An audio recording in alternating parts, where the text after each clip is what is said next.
Buried beneath the sands, her heart had stopped, until the human brought her back to life. The merciless twin suns of Proxima Centauri beat down on Bryan Carter's shoulders as he trudged through the shifting crimson sands. His brown stealth suit, designed for both concealment and temperature regulation, fought a losing battle against the brutal heat. The ruins of the ancient Nixon civilization stretched before him, their crystalline spires half buried in centuries of accumulated sand. "Another goddamn dead end," Bryan muttered, wiping sweat from his brow. His scanner, a sophisticated piece of human engineering that had cost him 3 months' salary, beeped persistently. What now? The device's holographic display indicated an anomalous reading approximately 2 meters below the surface. Bryan had seen enough false positives to last a lifetime, but something about this signal was different. It pulsed with a rhythm that seemed almost organic. "Well," he grunted, deploying his portable excavation unit, "might as well check it out before this hellhole of a planet tries to cook me alive." The excavator hummed to life, its focused sonic waves dispersing the sand in precise layers. 20 minutes later, Bryan's breath caught in his throat. There, lying in a perfectly preserved chamber, was a sight that made his heart skip a beat. A female figure lay motionless, her violet skin gleaming like polished amethyst in the harsh sunlight. Her long, wavy black hair cascaded around her shoulders, contrasting beautifully with her sleek, form-fitting black bodysuit. The suit's thin straps and deep neckline spoke of a civilization that valued both function and aesthetic appeal. Bryan's medical scanner confirmed his worst fears. No heartbeat, but something about her appearance suggested she hadn't been dead long. His mind raced through his xenobiology training. Many humanoid species in this sector had evolved remarkable survival mechanisms, including the ability to survive clinical death for hours. "Only one way to find out," he said, reaching for his emergency medkit. The alien adrenaline compound, compatible with most humanoid physiologies, gleamed in its protective case. Bryan had never actually used it before, but he'd heard stories. Taking a deep breath, he positioned the injection device directly over her heart. "Here goes nothing, beautiful. Don't make me regret this." The needle plunged home. For several agonizing seconds, nothing happened.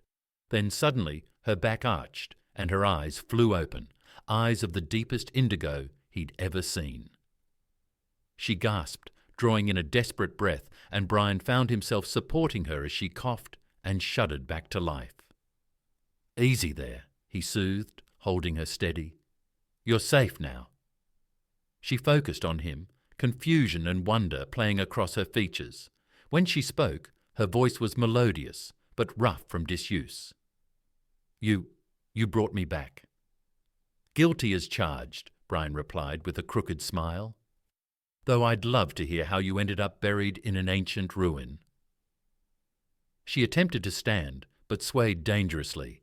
Bryan caught her, noting how perfectly she fit against him. "Careful. Let's get you somewhere safe first.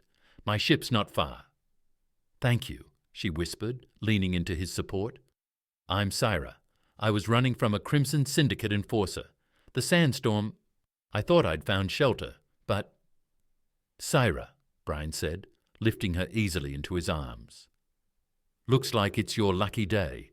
I've got a thing for damsels in distress, especially ones I have to literally bring back from the dead." Her soft laugh sent an unexpected warmth through his chest.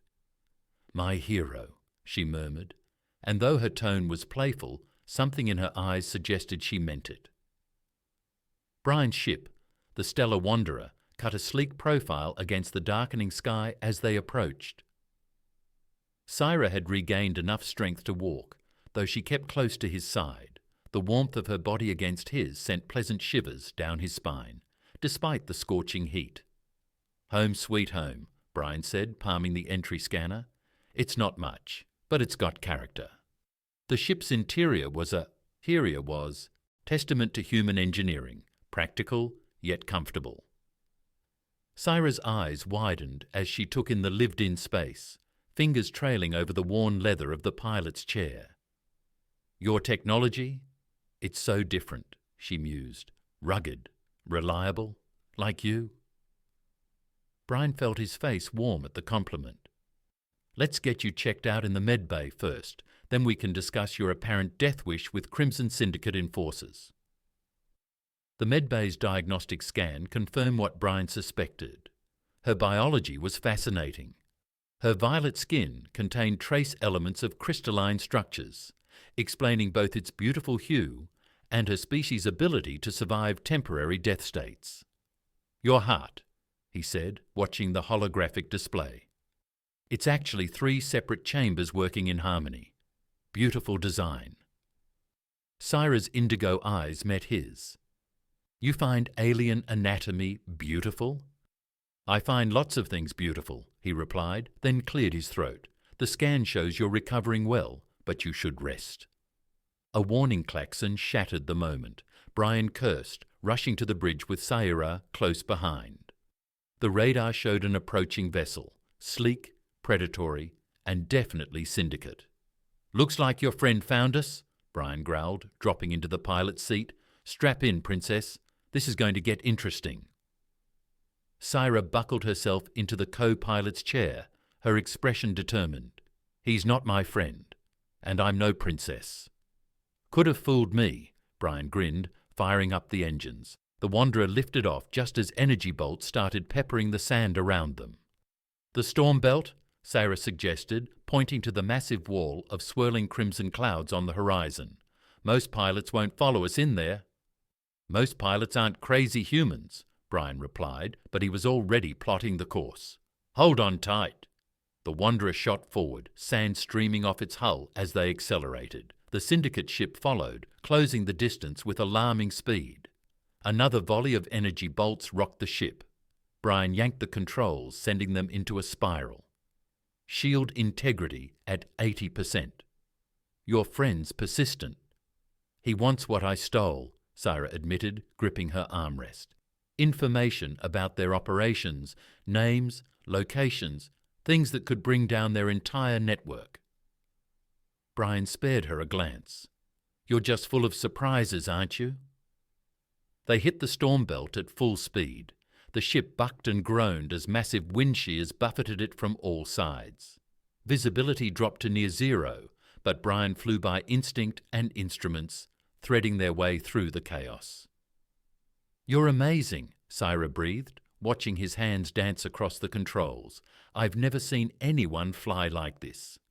Stick around, beautiful. I've got plenty more tricks to show you. The pursuing ship was good, but in the storm's fury, human intuition and reflexes proved superior to automated systems. After 10 minutes of intense maneuvering, their pursuer's signal vanished from the radar. Bryan let out a whoop of triumph. That's how we do it on Earth, baby. The adrenaline of the chase, the thrill of survival, and their close proximity in the cockpit created an electric atmosphere. Syra's breathing was quick, her violet skin flushed darker with excitement. You saved my life. Again, she said softly. Why do you keep doing that? Bryan engaged the autopilot and turned to face her. Maybe I like the way you look at me when I do. The tension between them crackled like static electricity. Syra unbuckled her harness and stood, moving with alien grace to stand before him. Her hand, warm and soft, cupped his cheek.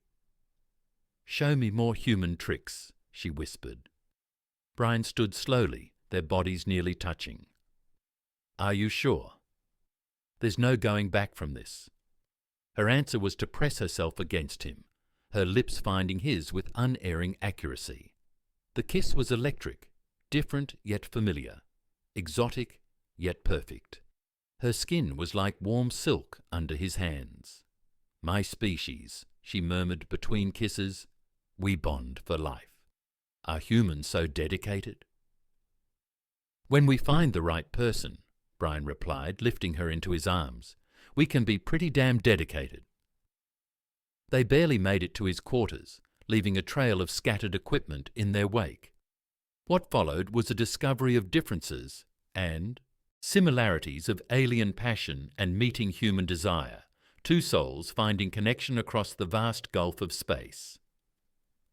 Hours later, they lay tangled in his sheets, the storm still raging outside. Syra traced patterns on his chest, her head tucked under his chin. "I never expected this," she admitted. "When my heart stopped in those ruins, I thought it was the end. Instead, I found a beginning." The stellar wanderer emerged from the storm belt into the velvet darkness of space. Bryan sat at the helm, reviewing the encrypted data chip Syra had finally shared with him. His jaw tightened with each new revelation. "Holy," he breathed. "This goes way beyond simple syndicate operations." Syra, wearing one of his oversized shirts that barely covered her thighs, leaned over his shoulder. The casual intimacy of her presence still sent shivers down his spine. "The Crimson Syndicate is just a facade. They're working with corrupt officials from the Galactic Council, and they're experimenting on various species." Bryan growled, scrolling through the data. "Testing biological weapons? But why?" "Look deeper," Syra whispered, her fingers trailing along his neck. "The genetic markers they're targeting, they're specific to certain races." Bryan's blood ran cold as he understood. They're developing a way to selectively wipe out entire species while leaving others unaffected. Genocide in a bottle. "And humans," Syra added, "are completely immune to their current formulas. That's what terrifies them about your species. You're the wild card they can't control." Bryan pulled her into his lap, needing to feel her warmth. Since their bonding, their connection had grown stronger, more intuitive. He could sense her fear, her determination, and something else, a fierce protectiveness toward him that matched his own feelings. "We need help," he said, nuzzling her neck. "I know some people from my military days, former Special Forces operators who'd love to stick it to these bastards." "The Syndicate will expect that," Syra cautioned, though she melted against him. "They'll be watching your old contacts. Then we'll be smarter than they are." Bryan activated the ship's secure communication system. "Computer, connect to frequency Sierra Echo 994. Authorization: Carter, Bryan J., former captain, Earth Special Operations Command." After several tense moments, a gruff voice filled the cabin. "This better be good, Carter." I was enjoying my retirement. "Admiral Parker," Bryan grinned. "How's that fishing spot on Europa treating you?" "Cut the sun. What kind of trouble are you in now?" Bryan quickly outlined their situation, leaving out the more personal details of his relationship with Sarah. The Admiral listened in silence. "Biological weapons research targeting specific races," Parker finally said. "And your alien friend has proof?" "Solid evidence, sir. Names, locations, test results. Everything needed to blow this wide open."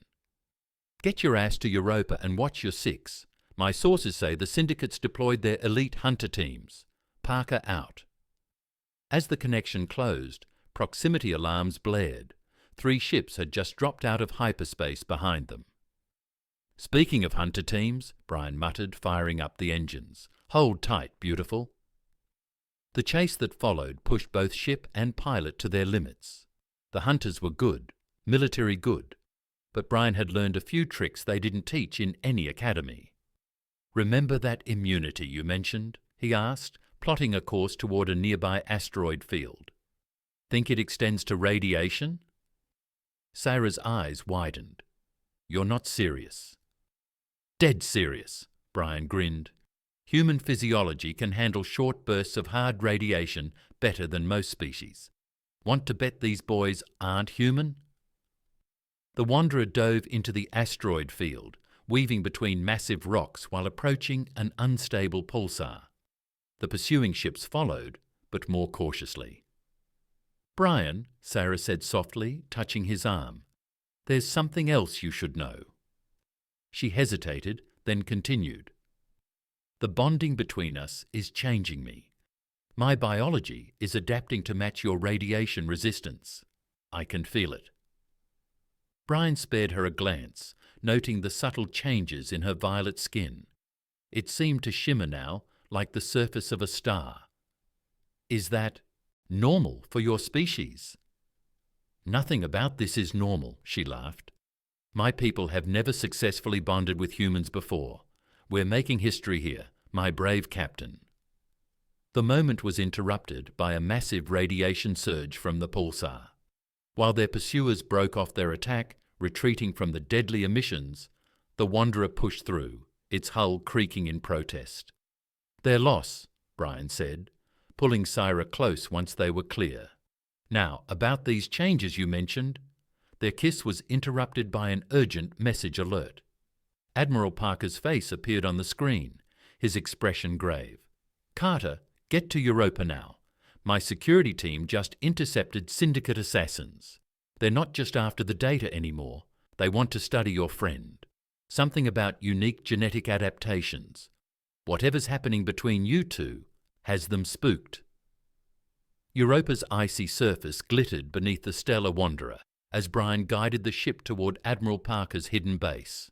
The massive form of Jupiter loomed in the background, its swirling storms casting an otherworldly glow across the frozen landscape. Something's wrong, Syra said suddenly, pressing a hand to her abdomen. I feel different. Bryan glanced at her with concern. The changes in her biology had accelerated over the past few days. Her violet skin now had an almost pearlescent quality, and her natural bioluminescence had intensified. Different how? He asked, engaging the landing sequence. Before she could answer, the ship's sensors screamed a warning. Multiple heat signatures emerged from beneath the ice, weapon systems powering up.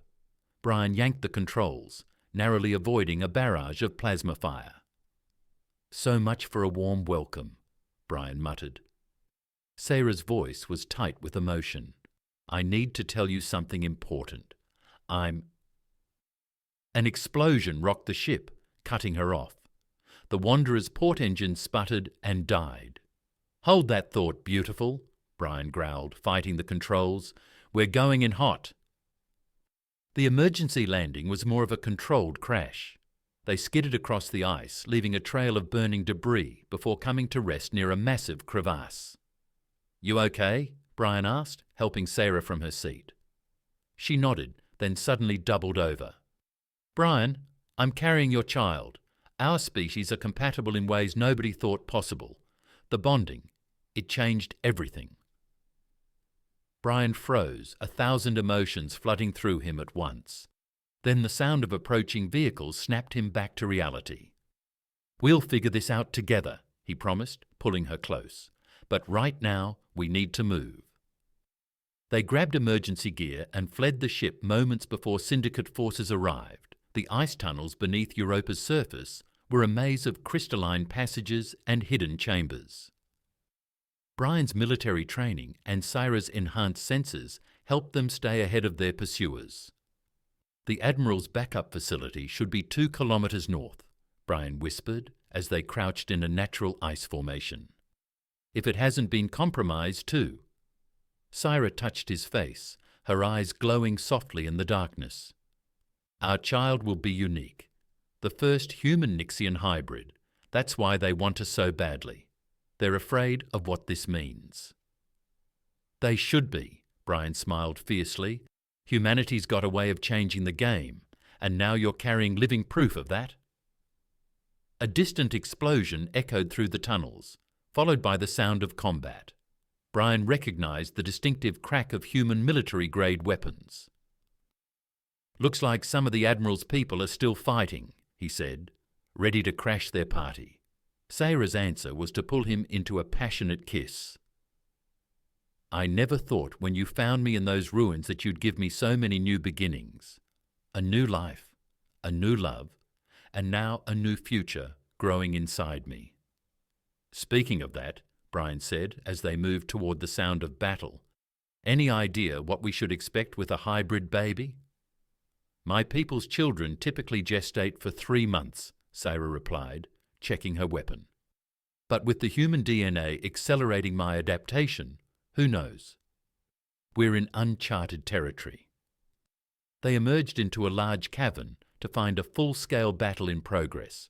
Admiral Parker's forces were holding off Syndicate troops from a fortified position, but they were outnumbered. Time to even the odds, Bryan grinned, pulling out his backup plasma rifle. Stay close to me. Always, Sarah promised, her own weapon humming to life. Their arrival turned the tide. Bryan's combat experience and Sarah's enhanced abilities made them a devastating team. The Syndicate forces, caught between their assault and the Admiral's defenders, began to fall back. "Carter!" Admiral Parker's voice boomed across the cavern. "Get your ass in here and bring your lady friend. Our medic needs to see her condition."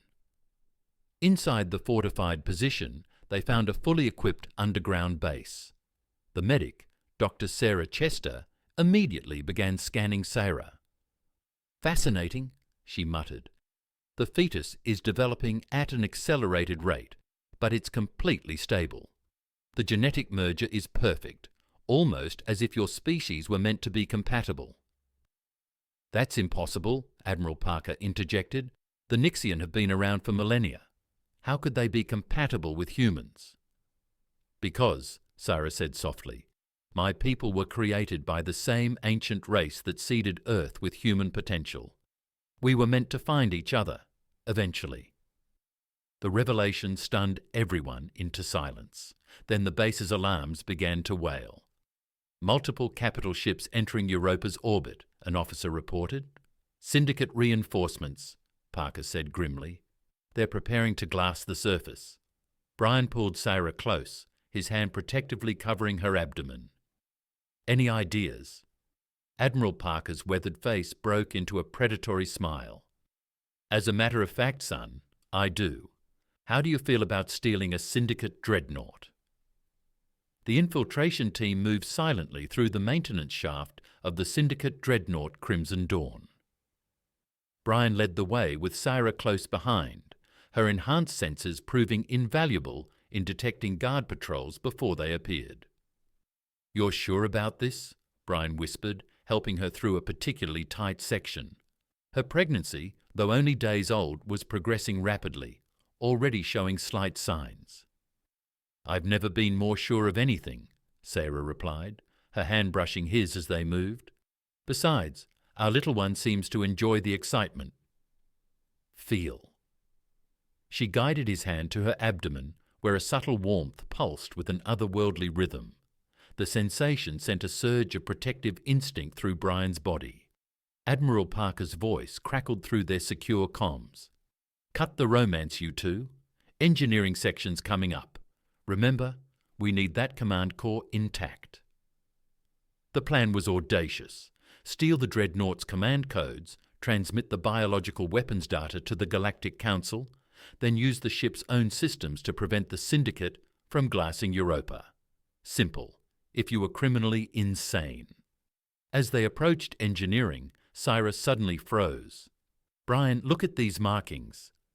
The wall panels were covered in ancient script that seemed to shimmer and shift in the low light. Bryan recognized them from the ruins where he'd found Sarah. "The precursors," Sarah breathed, her fingers tracing the symbols. "They didn't just seed our species, they left us technology.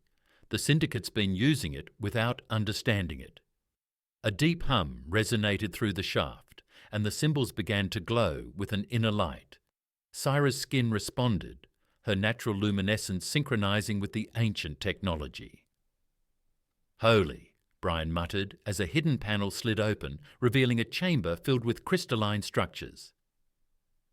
"Is this a precursor control node?" Sarah finished, her eyes wide. "They built it into the ship's systems. With my enhanced biology, I can interface with it." "Belay that," Admiral Parker ordered through the comms. "We don't know what that could do to the baby." "The baby is exactly why I have to," Sarah countered. "Our child carries both bloodlines. The precursors planned this. They designed us for this moment." Bryan wanted to argue, to protect her, but the fierce determination in her eyes stopped him. Instead, He pulled her into a passionate kiss. "Just come back to me," he whispered against her lips. "Both of you." Syra stepped into the chamber and the crystals responded immediately. Energy coursed through her body, lifting her slightly off the ground. Her skin blazed with light, and Bryan could see the child within her glowing in response. The ship's systems began to change, ancient technology awakening after millennia of dormancy. Alarms blared throughout the vessel. "What the hell's happening up there?" Parker demanded. "Sir," Bryan reported, unable to take his eyes off Syra, "we just found a way to turn their own ship against them, and maybe a lot more." Through their bond, Bryan could feel fragments of what Syra was experiencing: vast knowledge, technological secrets, and a message left by the precursors themselves. They knew, Syra's voice echoed strangely, they knew humanity would evolve to become something extraordinary. My people were meant to guide and join with yours, creating something greater than either race alone. The ship's weapons powered down, its systems now under precursor control. On the bridge, Syndicate officers watched in horror as their consoles displayed data they had tried to keep hidden. Proof of their genetic weapons program now broadcasting on all frequencies to the Galactic Council. But it wasn't over. The precursor technology had one more surprise. As Sarah interfaced with the system, it began upgrading itself, evolving just as she had evolved through her bond with Bryan. "The child," she gasped, her hands protectively cradling her abdomen. "It's accelerating the integration. Human adaptability, Nixan biology, and precursor technology all merging into something new." Bryan stepped into the chamber despite the warnings, drawn by their bond and an instinct he couldn't explain. The moment he touched her, the energy field expanded to encompass them both. Their minds merged through the precursor interface, sharing memories, feelings, and a vision of the future. Their child would be more than just a hybrid. It would be the key, a seed awakening similar potential in others, breaking down the artificial barriers between species that the Syndicate had tried to exploit. "I love you," Bryan said, both aloud and through their enhanced connection. "Both of you." "We know," Syra replied with a radiant smile. "We've always known. Since that moment you brought me back to life in the ruins, everything since then has been leading to this." The ship's transformation completed just as Galactic Council vessels began arriving in response to the broadcast. The Syndicate's carefully constructed plans were unraveling, their weapons of genocide exposed to the galaxy. But for Bryan and Sarah, wrapped in each other's arms within the precursor chamber, the political fallout seemed distant and unimportant. They had found something far more valuable, a love that transcended species, a child that represented hope for the future, and a legacy left by an ancient race that had believed in humanity's potential all along. The Crimson Dawn's bridge erupted in chaos as proximity alarms screamed. Through the view screen, Bryan watched in horror as dozens of Syndicate warships emerged from hyperspace, their weapon systems charging. "They're not accepting defeat gracefully," Admiral Parker growled from his commandeered command chair. "Carter, get your family to the precursor chamber. It's the most protected section of the ship." Bryan didn't need to be told twice. Through their enhanced bond, he could feel Syra's determination mixed with concern for their unborn child. The pregnancy had accelerated further.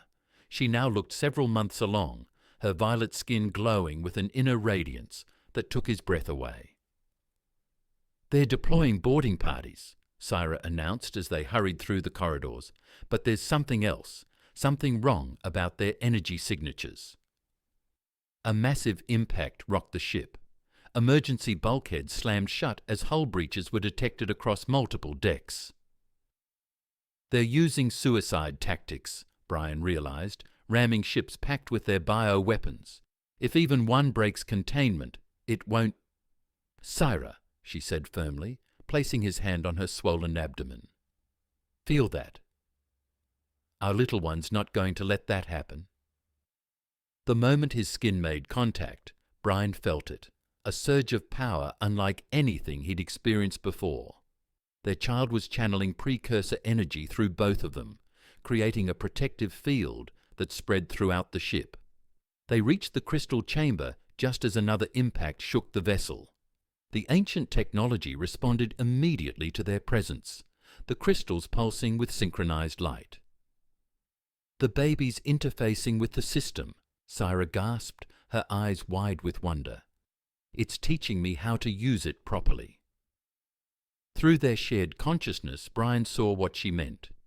The precursor technology wasn't just a weapon or a tool. It was a bridge between species, designed to enhance natural bonds and unlock hidden potential. "Admiral," Bryan called through the comm, "we might have a solution, but it's going to get weird."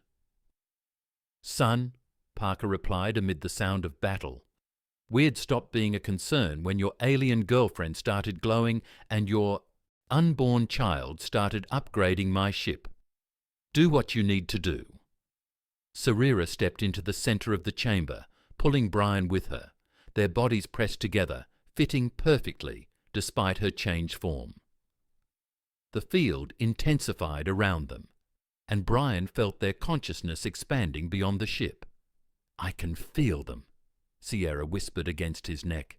"The Syndicate troops. They're not all willing participants. Many were coerced or modified against their will." "Then let's give them a choice," Bryan replied, understanding flowing between them through their enhanced connection, amplified by both their unborn child and the precursor technology. They reached out to the attacking forces, not with weapons or threats, but with truth, showing them the reality of what the Syndicate had done, offering them a chance at something better. The effect was immediate and devastating. Across the Syndicate fleet, modified soldiers began turning on their commanders. Ships stopped their suicide runs as crews mutinied. The carefully maintained walls of fear and conditioning crumbled in the face of hope. But the Syndicate leadership wasn't finished. Their flagship, a massive dreadnought nearly twice the size of the Crimson Dawn, moved into position for a final assault. "They're powering up something big," Parker warned. "Energy readings are off the charts." "Let them come," S said, her voice resonating with power. "Our child wants to say hello."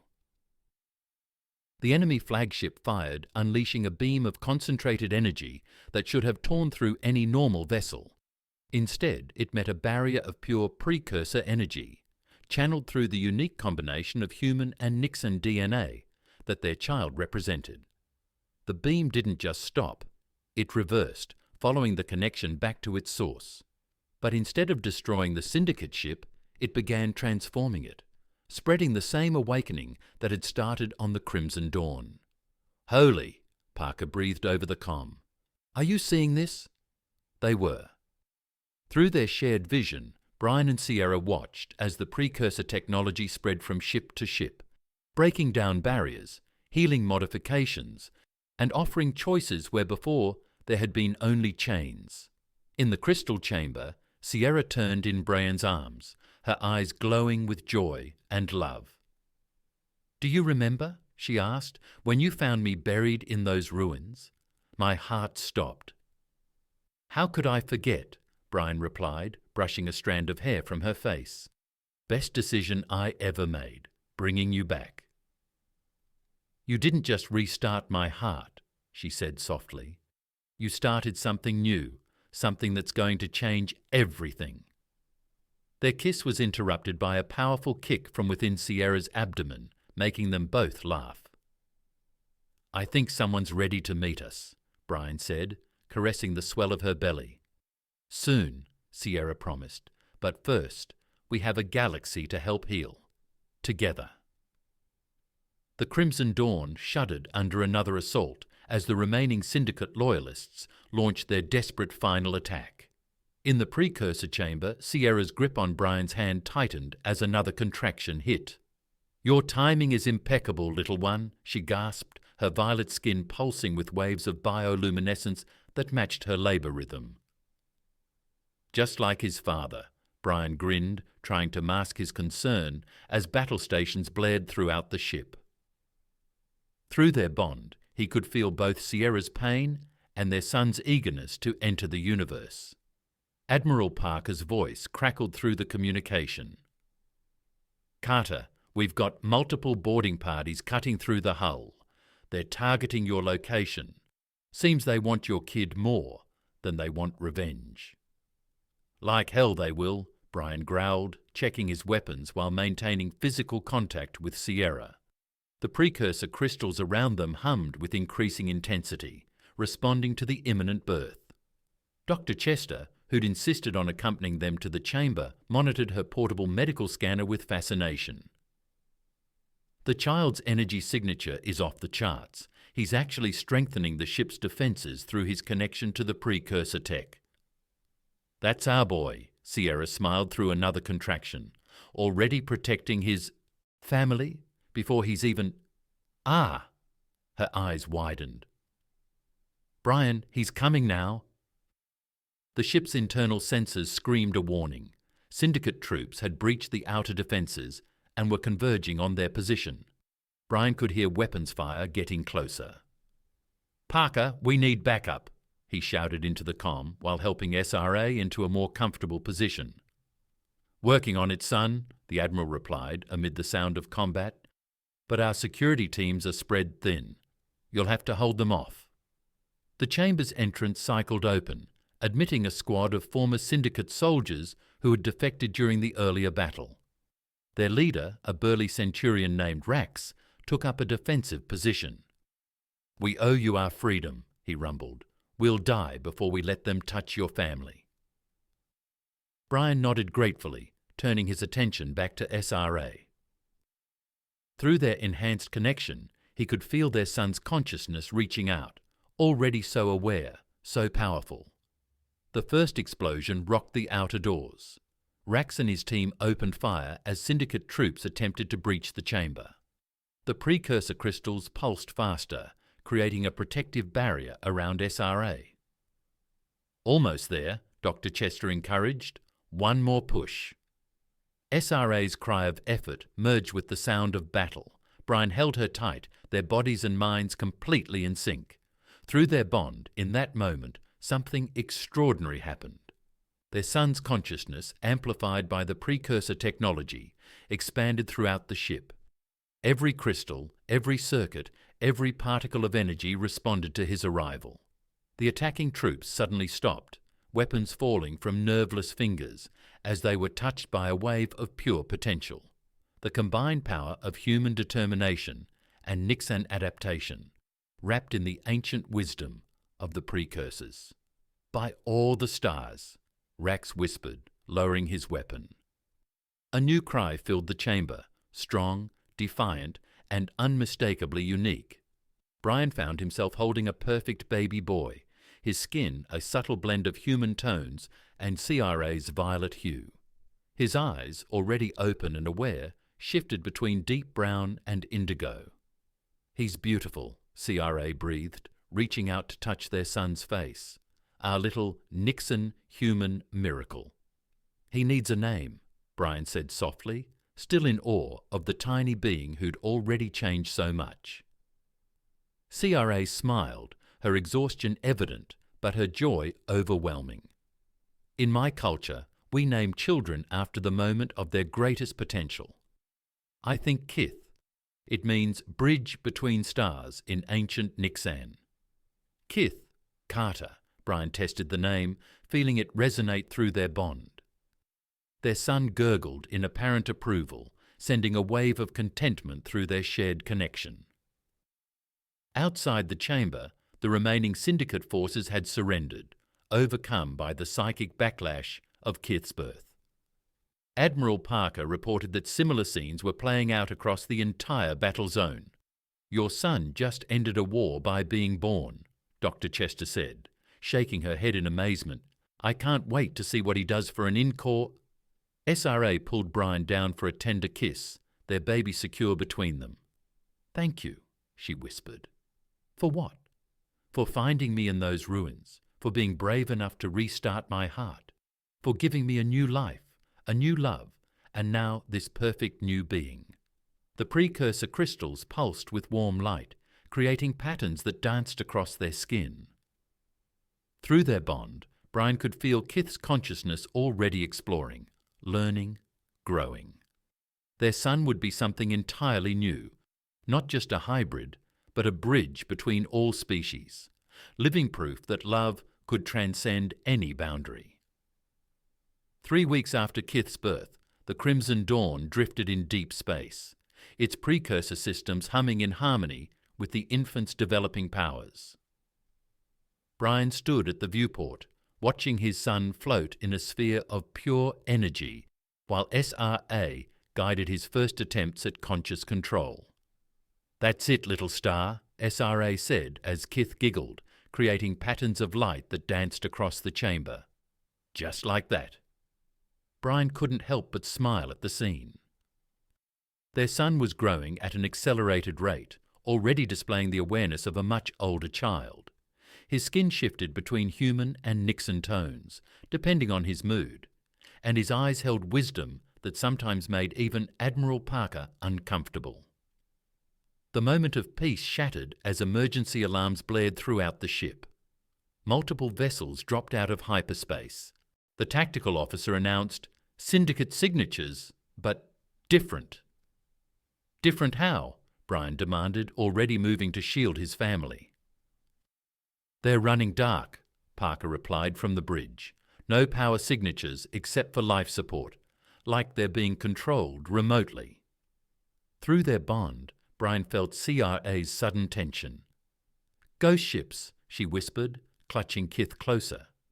"The Syndicate's most fanatical branch," Bryan said grimly. "They undergo a process that links their consciousness directly to their vessels, leaving their bodies behind." Bryan finished, remembering intelligence reports he had dismissed as rumours. Perfect for suicide missions. The ghost ships surrounded them in a perfect sphere, their dark hulls absorbing both light and sensor scans. Then, simultaneously, they powered up, not with normal engine signatures, but with something that made the precursor crystals throughout the dawn vibrate in warning. "They've adapted," they realized with horror. "They're using corrupted precursor tech, twisted by their neural integration process." Kith, sensing his parents' distress, reached out with his developing powers. Through their family bond, Bryan saw what his son perceived. The ghost ships weren't just vessels, but prisons for hundreds of tortured consciousnesses, forcibly merged with machines. "We have to help them," Bryan said, knowing CRA felt the same through their connection. "There are people trapped in those ships." "The boy is the key," a new voice echoed through the Dawn's comm system, ancient, mechanical, and wrong. "Surrender him, and your death will be quick." Bryan's response was succinct and anatomically impossible. He felt SRA's mental smile of approval even as she prepared for battle, her violet skin beginning to glow with gathered power. "Rax," Bryan called to their Centurion ally, "get a strike team to the launch bay. We're going to need boarders." "Already there," Rax replied eagerly. "These bastards helped design the modification programs that enslaved my people. Time for payback." The ghost ships attacked as one, firing weapons that seemed to bend reality itself. But Kith, perhaps acting on instinct, created a shield of pure precursor energy that protected the Dawn. "That's my boy," Bryan grinned, then turned serious. "Parker, we need a plan." "Working on it, son. These ships are running on borrowed tech and stolen souls. There has to be a central control point." SRA suddenly gasped, her eyes wide. "The neural network. Kith can see it. All the trapped consciousnesses are being channeled through a single node. There." Bryan followed her gaze to the ship she indicated. It was smaller than the others, almost hidden in their midst. "A command ship," he said. "Take that out, and the whole network crashes." "Exactly," Parker finished, "but getting to it through that formation." "I can help with that," SRA said, her voice taking on the resonant quality it had when she accessed deeper precursor knowledge.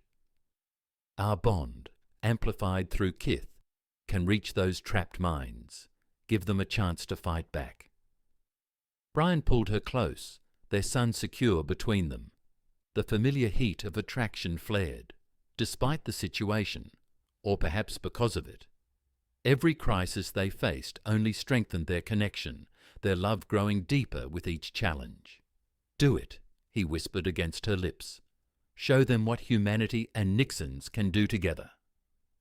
Their consciousnesses merged through their bond, amplified by Kith's innocent but immense power. Together, they reached out to the imprisoned minds in the ghost ships, offering them something they'd been denied: choice. The effect was catastrophic for the Syndicate's plans. Ship after ship broke formation as their enslaved crews fought back against their neural restraints. The carefully coordinated attack dissolved into chaos.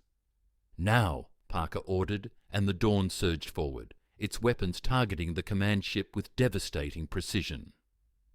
But the Syndicate had one final surprise. As their control ship exploded, it released a pulse of corrupted precursor energy aimed directly at Kith. Bryan felt SRA's terror through their bond as the blast approached their son. Then something remarkable happened. Kith reached out. Not with fear, but with curiosity, he touched the corrupted energy. Through their family bond, Bryan and Sierra watched in awe as their son did what only a being of both worlds could do. He healed it. The pulse transformed, changing from sickly purple to pure white, spreading to encompass all the ghost ships. Where it touched, neural restraints dissolved and tortured minds found peace. The aftermath of Kith's display of power brought an unexpected visitor. The space around the Crimson Dawn shimmered like heat waves over desert sand, and a vessel materialized, crystalline, ancient, and undeniably of precursor origin. "By all the stars," Sierra breathed, holding Kith closer as the ship's presence made the precursor technology throughout the Dawn sing in harmony. The alien vessel dwarfed their dreadnought, its crystalline surface reflecting starlight in patterns that seemed to form living constellations. Through their bond, Bryan felt Kith's excitement. Their son recognized something in that ship that called to his unique heritage. "Incoming transmission," Parker announced, his gruff voice unusually reverent, "like nothing I've ever seen." The holographic display activated, revealing a being of pure energy and light. Its form shifted between humanoid shapes, as if unable or unwilling to settle on a single appearance. "The bridge child awakens," the being said, its voice resonating through their minds rather than their ears. "After 10,000 generations, the seed we planted bears fruit." Bryan stepped forward protectively. "Who are you?" "We are the Guardians," the entity replied. "Those who remain to watch, to wait for the one who could unite what was sundered. Your son is the fulfillment of an ancient promise." Sierra's violet skin shimmered with emotion as understanding dawned. "The precursors, they didn't just seed our species, they were preparing for this moment."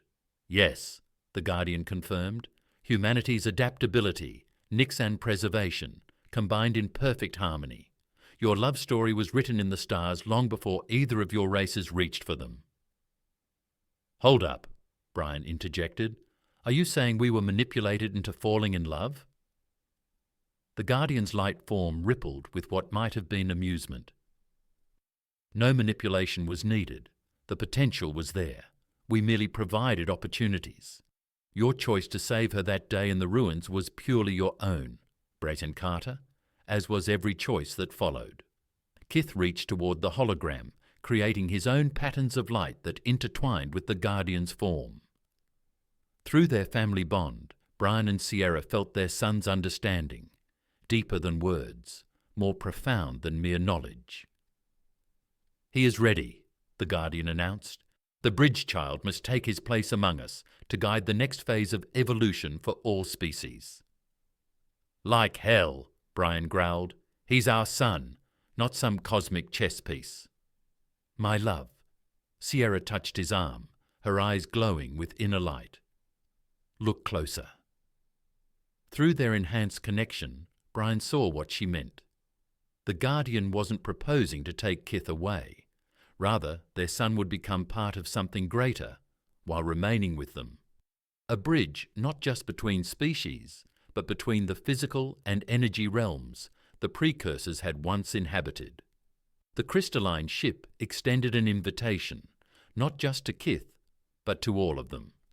A chance to help guide the galaxy toward a future where barriers between species became meaningless, where love like theirs would become not an exception, but a beautiful norm.